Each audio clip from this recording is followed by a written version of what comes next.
जय हिंद दोस्तों, आपका स्वागत है हमारे यूट्यूब चैनल बेटी जीके में। दोस्तों महत्वपूर्ण दोस्तों धर्म के संबंधित क्वेश्चन लाए दोस्तों। इस टॉपिक से दोस्तों 1 से 2 क्वेश्चन हमेशा पूछे जाते हैं, इसलिए वीडियो दोस्तों लास्ट तक ध्यान से देखिएगा। तो चलिए शुरू करते हैं। तो सवाल फर्स्ट है, भागवत धर्म के प्रवर्तक कौन थे? तो दोस्तों भागवत धर्म के प्रवर्तक पूछे गए हैं। तो भागवत धर्म के प्रवर्तक दोस्तों कृष्ण थे। तो ऑप्शन सी याद रखिएगा, कृष्ण भागवत धर्म के प्रवर्तक थे। नेक्स्ट सवाल अगला 2 नंबर के लिए, जैन धर्म के प्रवर्तक कौन माने जाते हैं? तो जैन धर्म के प्रवर्तक माने जाते हैं दोस्तों भगवान महावीर। तो ऑप्शन दोस्तों बी करेक्ट आंसर होगा, महावीर स्वामी जैन धर्म के प्रवर्तक माने जाते हैं। तो जिसका भी ऑप्शन बी आ रहा है उसका करेक्ट आंसर होगा। नेक्स्ट सवाल दोस्तों 3rd नंबर के लिए, बौद्ध धर्म के प्रवर्तक कौन है? तो आप सभी को मालूम होगा बौद्ध धर्म के प्रवर्तक दोस्तों गौतम बुद्ध है। तो ऑप्शन ए करेक्ट आंसर होगा, गौतम बुद्ध।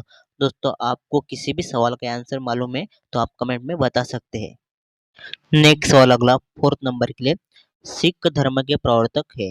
तो बताए दोस्तों सिख धर्म के प्रवर्तक कौन है? तो गुरु नानक देव दोस्तों सिख धर्म के प्रवर्तक है।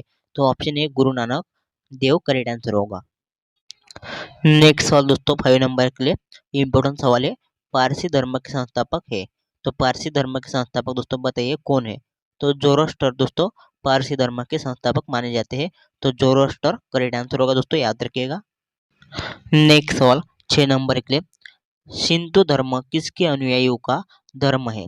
तो शिंतो धर्म दोस्तों मिकादो अनुयायियों का धर्म है। तो मिकादो अनुयायी इसका राइट आंसर होगा ऑप्शन डी। तो याद रखिए दोस्तों ये महत्वपूर्ण सवाल है।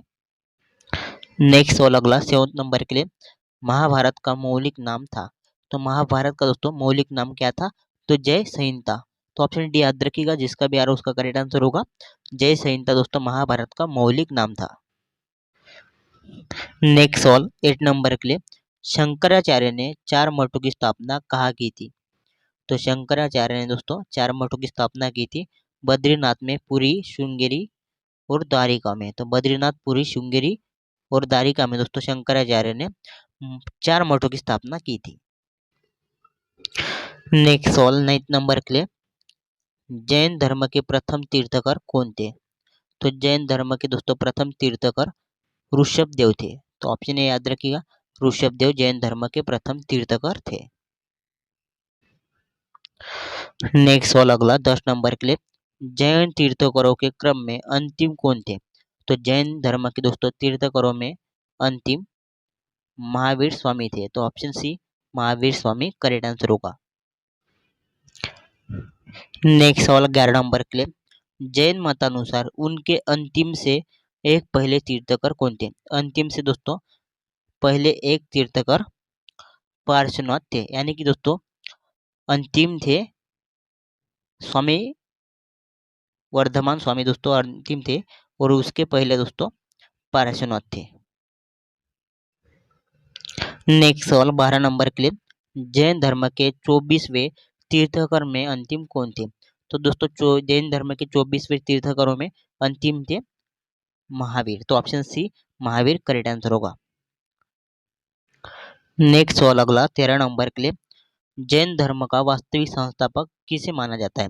तो दोस्तों जैन धर्म का वास्तविक संस्थापक माना जाता है महावीर स्वामी को। तो ऑप्शन दोस्तों डी करेक्ट आंसर होगा, महावीर को दोस्तों जैन धर्म का वास्तविक संस्थापक माना जाता है।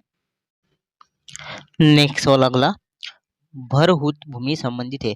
तो बताइए दोस्तों भरहुत भूमि किससे संबंधित है? तो बौद्ध धर्म से दोस्तों भरहुत भूमि संबंधित है। तो ऑप्शन बी करेक्ट आंसर होगा, बौद्ध धर्म से। नेक्स्ट सवाल दोस्तों, लुम्बिनी एक धार्मिक स्थल है। दोस्तों लुम्बिनी एक धार्मिक स्थल है बौद्ध का। दोस्तों बौद्ध का दोस्तों याद रखिएगा, लुम्बिनी एक धार्मिक स्थल है। दोस्तों यहाँ पर दोस्तों भगवान बुद्ध का जन्म हुआ था। नेक्स्ट सवाल अगला 16 नंबर के लिए, बौद्ध धर्म की किस एक शाखा में मंत्र, हट्ट योग एवं तांत्रिक आचारों की प्रधानता है? तो हीनयान में दोस्तों ये करेक्ट आंसर होगा, हीनयान में दोस्तों बौद्ध धर्म के मंत्र, हट्ट योग एवं तांत्रिक आचारों की प्रधानता है। नेक्स्ट सवाल अगला 17 नंबर के लिए, खालसा किस धर्म से संबंधित है? तो खालसा दोस्तों सिख धर्म से संबंधित है। तो option C Sikh correct answer होगा, सिख धर्म। नेक्स्ट सवाल अगला 18 नंबर के लिए, सिखों के 10वें और अंतिम गुरु गोविंद सिंह किसके पुत्र थे? तो दोस्तों सिखों के 10वें एवं अंतिम गुरु थे गुरु गोविंद सिंह, जो कि दोस्तों गुरु तेग बहादुर के पुत्र थे।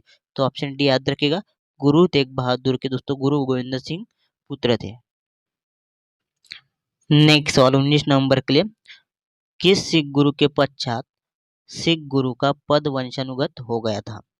दोस्तों इसका राइट आंसर होगा ऑप्शन बी, गुरु रामदास। तो गुरु रामदास करेक्ट आंसर होगा। नेक्स्ट सवाल 20 नंबर के लिए, गुरु अर्जुन देव सिखों के कौन से गुरु थे? तो गुरु अर्जुन देव दोस्तों सिखों के 5वें गुरु थे। तो ऑप्शन बी याद रखिएगा, 5वें गुरु दोस्तों सिखों के गुरु अर्जुन देव थे। नेक्स्ट सवाल अगला 21 नंबर के लिए, चिश्ती परंपरा के संस्थापक थे? तो बताइए दोस्तों चिश्ती परंपरा के संस्थापक कौन थे? तो मोइनुद्दीन चिश्ती दोस्तों याद रखिएगा, चिश्ती परंपराओं के संस्थापक थे। अगला सवाल 22 नंबर के लिए, जैन धर्म का आधारभूत बिंदु है? तो जैन धर्म का आधारभूत बिंदु कौन था? तो अहिंसा। तो अहिंसा दोस्तों जैन धर्म का आधारभूत आधारभूत बिंदु माना जाता है। तो ऑप्शन बी करेक्ट आंसर होगा, अहिंसा। नेक्स्ट सवाल अगला 23 नंबर के लिए, तीर्थकर शब्द संबंधित है? तो आप सभी को मालूम होगा तीर्थकर शब्द जैन धर्म से संबंधित है। तो ऑप्शन सी जैन धर्म करेक्ट आंसर होगा। नेक्स्ट सवाल दोस्तों 24 नंबर के लिए, जैन परंपरा के अनुसार जैन धर्म में कुल कितने तीर्थकर हुए हैं? तो जैन धर्म में दोस्तों कुल तीर्थकर 24 हुए हैं। तो 24 करेक्ट आंसर होगा, ऑप्शन सी। तो याद रखिएगा। नेक्स्ट सवाल 25 नंबर के लिए, सर्वप्रथम शूद्र की चर्चा किस धार्मिक ग्रंथ में मिली है? तो सर्वप्रथम दोस्तों शूद्र की चर्चा मिली है ऋग्वेद धार्मिक ग्रंथ में। तो ऑप्शन ए करेक्ट आंसर होगा, ऋग्वेद। नेक्स्ट सवाल अगला 26 नंबर के लिए, सबसे प्राचीन वैदिक साहित्य है? तो सबसे प्राचीन वैदिक साहित्य दोस्तों ऋग्वेद है। तो ऑप्शन बी करेक्ट आंसर होगा, ऋग्वेद सबसे प्राचीन वैदिक साहित्य है दोस्तों। नेक्स्ट सवाल अगला 27 नंबर के लिए, उपनिषदों में मुख्यतः विवेचित है? तो उपनिषदों में दोस्तों मुख्यतः विवेचित दर्शन शास्त्र है। तो ऑप्शन बी दर्शन शास्त्र याद रखिए दोस्तों, उपनिषदों में दोस्तों मुख्यतः ये विवेचित है। नेक्स्ट सवाल अगला 28 नंबर के लिए, प्रमुख उपनिषदों की संख्या है? तो बताइए दोस्तों प्रमुख उपनिषदों की संख्या कितनी है? तो ऑप्शन बी 12 दोस्तों करेक्ट आंसर होगा, 12 दोस्तों याद रखिएगा प्रमुख उपनिषदों की संख्या है। नेक्स्ट सवाल अगला 29 नंबर के लिए, वेदांत किसे कहा गया है? तो वेदांत दोस्तों कहा गया है उपनिषदों को। तो ऑप्शन डी करेक्ट आंसर होगा, उपनिषदों को दोस्तों जिसका भी आ रहा है उसका करेक्ट आंसर होगा, वे उपनिषदों को वेदांत कहा गया है दोस्तों, ये याद रखिएगा। नेक्स्ट सवाल देखते हैं, महत्वपूर्ण सवाल है दोस्तों 30 नंबर के लिए, हिंदू धर्मावलंबियों का प्रमुख धार्मिक ग्रंथ है? तो हिंदू धर्मावलंबियों का दोस्तों प्रमुख धार्मिक ग्रंथ वेद है, रामायण है और महाभारत, यानी कि दोस्तों ऑप्शन डी उपयुक्त सभी करेक्ट आंसर होगा दोस्तों। ये हिंदू धर्मावलंबियों के प्रमुख ग्रंथ माने जाते हैं। तो option A Veda, option B Ramayana और ऑप्शन सी महाभारत, यानी कि दोस्तों ऑप्शन डी उपयुक्त सभी करेक्ट आंसर होगा। अगला सवाल देखते हैं 31 नंबर के लिए, महत्वपूर्ण सवाल है ये भी, महात्मा बुद्ध द्वारा ग्रह त्याग की घटना क्या कहलाती है? महात्मा बुद्ध द्वारा दोस्तों ग्रह त्याग किया उस घटना को महाविनिष्क्रम कहते हैं। तो ऑप्शन ए महाविनिष्क्रम करेक्ट आंसर, जिसका भी आ रहा है उसका दोस्तों ऑप्शन ए करेक्ट आंसर होगा। नेक्स्ट सवाल दोस्तों 2 नंबर के लिए, महात्मा बुद्ध द्वारा दिए गए प्रथम उपदेश को क्या कहा जाता है? महात्मा बुद्ध द्वारा दोस्तों दिए गए प्रथम उपदेश को कहते हैं धर्म चक्र प्रवर्तन। तो धर्म चक्र प्रवर्तन याद रखिएगा, महात्मा बुद्ध द्वारा दिए गए प्रथम उपदेश को कहते हैं धर्म चक्र प्रवर्तन। तो ये याद रखिएगा। नेक्स्ट सवाल दोस्तों अगला 33 नंबर के लिए, बौद्ध धर्म में स्तूप किसका प्रतीक है? तो बौद्ध धर्म में दोस्तों स्तूप दोस्तों महापरिनिर्वाण का प्रतीक है। तो ऑप्शन सी याद रखिएगा, महापरिनिर्वाण का दोस्तों प्रतीक दोस्तों स्तूप है बौद्ध धर्म में। नेक्स्ट सवाल महत्वपूर्ण सवाल दोस्तों ये इम्पोर्टेंट, हिंदू धर्म से संबंधित हिंदू धर्म का आधार ग्रंथ है? तो बताइए दोस्तों हिंदू धर्म का आधार ग्रंथ कौन सा है? तो वेद दोस्तों ऑप्शन ए करेक्ट आंसर होगा।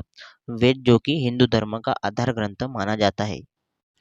नेक्स्ट सवाल अगला, वेदों की संख्या कितनी है? तो वेदों की संख्या दोस्तों कितनी है? तो ऑप्शन सी 4। तो जिसका भी ऑप्शन सी आ रहा है उसका करेक्ट आंसर होगा। वेदों की संख्या 4 है। नेक्स्ट सवाल दोस्तों, किस वेद का कुछ अंश गद्य में लिखा गया है? तो दोस्तों गद्य में लिखा गया है यजुर्वेद का कुछ अंश, तो option C Yajurveda correct answer होगा। नेक्स्ट सवाल अगला, गायत्री मंत्र किस ग्रंथ में शामिल है? तो बताए दोस्तों गायत्री मंत्र किस ग्रंथ में शामिल है? तो इसका राइट आंसर होगा दोस्तों ऑप्शन ए ऋग्वेद में। तो गायत्री मंत्र दोस्तों ऋग्वेद ग्रंथ में शामिल है, तो ये याद रखिएगा। अगला सवाल, निम्नलिखित में से किसका संकलन ऋग्वेद पर आधारित है?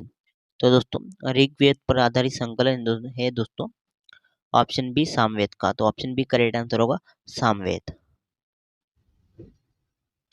नेक्स्ट सवाल अगला, निम्नलिखित चारों वेदों में से किस एक में जादुई माया और वशीकरण का वर्णन है? तो जादुई माया और वशीकरण का वर्णन दोस्तों अथर्ववेद में है, तो अथर्ववेद करेक्ट आंसर होगा। तो option C correct answer Atharvaveda होगा, याद रखिएगा दोस्तों। इनमें जादुई माया और वशीकरण का वर्णन है। नेक्स्ट सवाल 40 नंबर के लिए, एकमात्र वेद जो गद्य एवं पद्य दोनों में लिखा गया है? तो दोस्तों गद्य एवं पद्य दोनों में लिखा गया वेद है यजुर्वेद। तो ऑप्शन बी करेक्ट आंसर होगा यजुर्वेद, तो ये याद रखिएगा।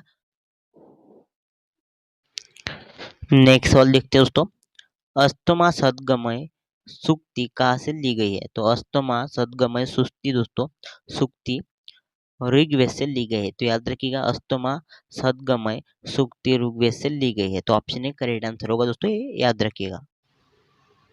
नेक्स्ट सवाल दोस्तों, किस वैदिक ग्रंथ में यज्ञ कर्मकांड संबंधी बातें तथा प्रार्थना का संग्रह है?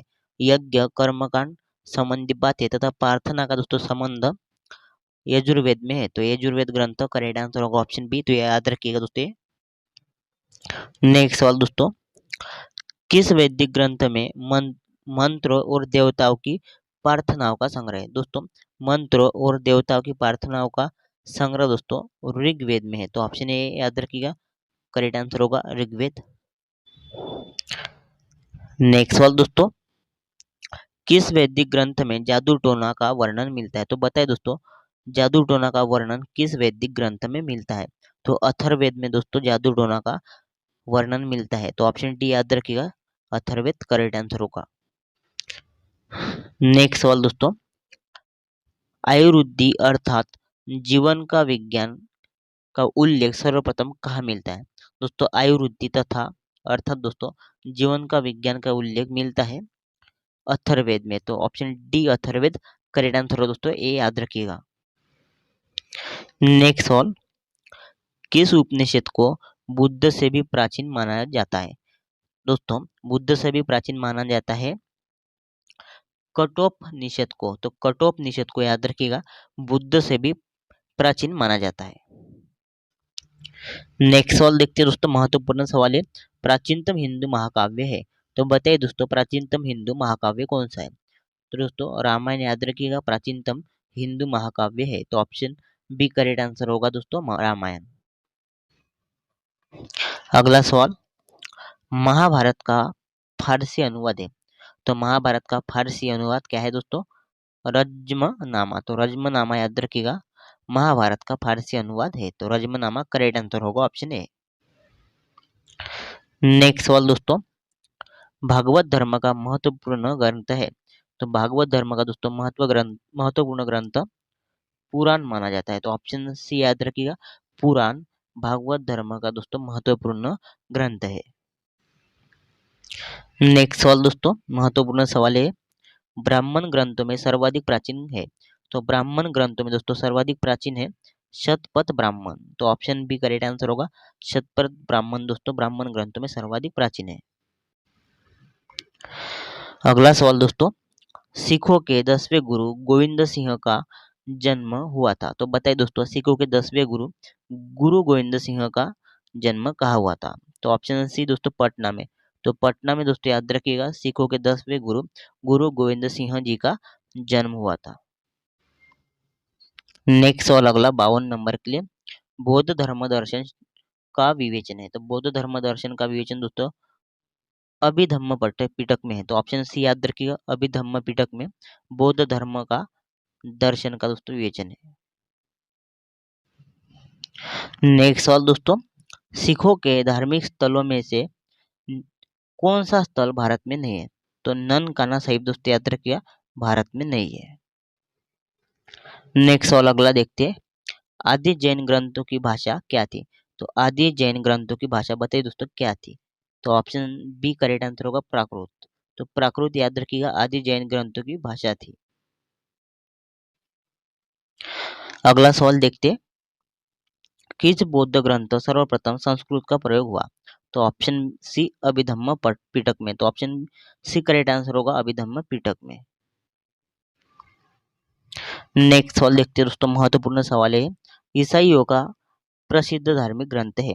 तो ईसाइयों का दोस्तों प्रसिद्ध धार्मिक ग्रंथ आप सभी को मालूम होगा बाइबल। तो बाइबल दोस्तों ईसाइयों का प्रसिद्ध धार्मिक ग्रंथ है। तो याद रखिएगा ऑप्शन बी करेक्ट आंसर होगा। नेक्स्ट सवाल देखते हैं 57 नंबर के लिए, सिख धर्म की पवित्र पुस्तक कौन सी है। तो बताइए दोस्तों सिख धर्म की पवित्र पुस्तक कौन सी है। तो ऑप्शन बी दोस्तों गुरु ग्रंथ साहिब। तो याद रखिएगा गुरु ग्रंथ साहिब दोस्तों सिख धर्म की पवित्र ग्रंथ पुस्तक मानी जाती है। अगला सवाल देखते हैं, ओल्ड टेस्टामेंट किस धार्मिक संप्रदाय का प्रमुख ग्रंथ है। तो बताइए दोस्तों ओल्ड टेस्टामेंट किस धार्मिक संप्रदाय का प्रमुख ग्रंथ है। तो ऑप्शन बी दोस्तों यहूदी धर्म का। तो ओल्ड टेस्टामेंट दोस्तों यहूदी धर्म का दोस्तों प्रमुख ग्रंथ है। तो ऑप्शन दोस्तों बी करेक्ट आंसर होगा यहूदी धर्म। नेक्स्ट सवाल देखते हैं, पैगंबर मोहम्मद की कही गई बातें तथा उनकी स्मृतियां किस ग्रंथ में संकलित है। दोस्तों पैगंबर मोहम्मद की दोस्तों कही गई बातें तथा उनकी स्मृतियां दोस्तों हदीस ग्रंथ में संकलित है। तो ऑप्शन ए हदीस ग्रंथ करेक्ट आंसर होगा दोस्तों ऑप्शन ए करेक्ट आंसर होगा याद रखिएगा। अगला सवाल दोस्तों 60 नंबर के लिए, किसके शासनकाल में गुरु नानक देव ने सिख धर्म की स्थापना की थी। दोस्तों गुरु नानक देव ने दोस्तों सिख धर्म की स्थापना की थी सिकंदर लोदी के शासनकाल में। तो ऑप्शन बी याद रखिएगा सिकंदर लोदी के शासनकाल में दोस्तों गुरु नानक देव ने सिख धर्म की स्थापना की थी। तो आज के लिए इतना ही दोस्तों, आप हमारे चैनल पर नए हैं तो चैनल को सब्सक्राइब कीजिए, साथ ही बेल आइकन को भी प्रेस कीजिएगा ताकि आपको इसी तरह की वीडियो की नोटिफिकेशन मिलती रहे। वीडियो पसंद आई तो वीडियो को लाइक कीजिएगा और अपने फ्रेंड को वीडियो शेयर भी कीजिएगा। धन्यवाद।